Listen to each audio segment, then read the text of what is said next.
À quand la sortie du gouvernement, les sujets étaient au cœur des échanges entre le président de la République et le nouveau Premier ministre Samalou Condé, a appelé les Congolais au calme et à la patience pour le successeur de Sylvestre Ilunkamba. Il ne faut pas confondre urgence et précipitation. Il promet de revenir le plus vite possible devant les Congolais pour présenter la mouture finale de son équipe qui répondra aux besoins de la population. Reportage de la presse présidentielle.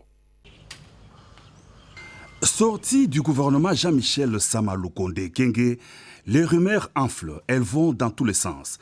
Le Premier ministre du gouvernement de l'Union sacrée de la Nation a eu des entretiens ce jeudi 18 mars avec le président de la République Félix-Antoine Tshisekedi Tshilombo à la Cité de l'Union africaine. Le chef de l'exécutif fait le point de ces consultations. Il rassure et appelle les uns et les autres à l'apaisement. Je venais d'avoir un entretien avec le chef de l'État, son Excellence Félix-Antoine Tshisekedi.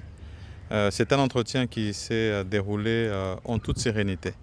Et je voudrais ici dire que depuis quelques jours, nous avons entrepris des échanges d'arbitrage, si jamais je pourrais le dire ainsi, parce que le 15 février, lorsque je me suis adressé à la presse, j'ai annoncé que j'allais débuter les consultations avec toutes les forces politiques représentées d'abord au sein de l'Assemblée nationale.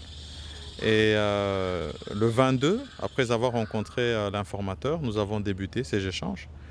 Et ici, effectivement, c'est vrai qu'il y a beaucoup de spéculations, mais je voudrais ramener tout le monde à la sérénité. Nous avons rencontré tous ces regroupements, ça a pris à peu près 9 jours avec les regroupements politiques et tous ont réaffirmé leur soutien à l'Union sacrée de la Nation.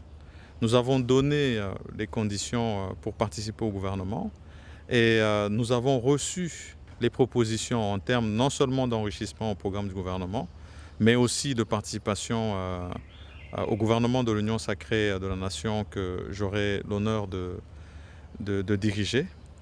Et après cela, bien sûr, c'est place à ces échanges pour pouvoir arriver à ce gouvernement.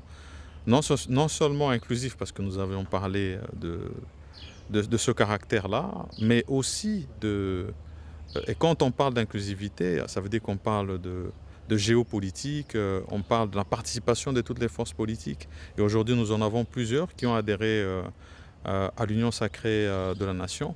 Mais on a aussi évoqué d'autres critères. C'était de dire que nous aurons voulu voir participer la société civile. Nous voudrons aussi que nous puissions avoir un certain taux en termes de participation féminine et de la jeunesse. Et donc, quand vous prenez tous ces éléments mis ensemble, vous comprenez que cela demande qu'on puisse faire un travail méticuleux. C'est vrai que nous comprenons l'urgence de la sortie du gouvernement, mais il ne faudrait pas confondre urgence et précipitation.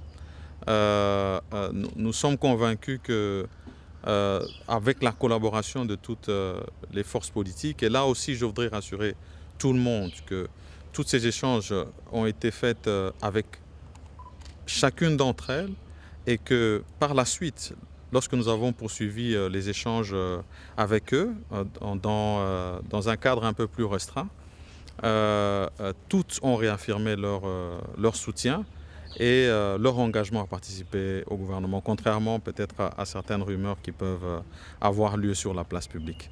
Donc ici, place à la sérénité, place au travail, sans précipitation, pour arriver à un gouvernement consensuel, en tenant compte de tous les éléments que j'ai donnés. Là-dessus, d'abord, j'avais annoncé que nous devrions être présents au niveau du Parlement dès la rentrée parlementaire. La rentrée parlementaire s'est faite le 15 et nous savons qu'il y a encore des petits travaux qui se font dans l'élaboration du calendrier du Parlement et nous mettons ce temps à profit pour peaufiner justement ce gouvernement consensuel que nous voulons avoir et donc nous espérons vraiment que dans les prochains jours qui viennent, nous serons en mesure de nous présenter au Parlement, non seulement avec le gouvernement, mais avec un programme de gouvernement enrichi par toutes ces forces vives de la nation que nous avons reçues.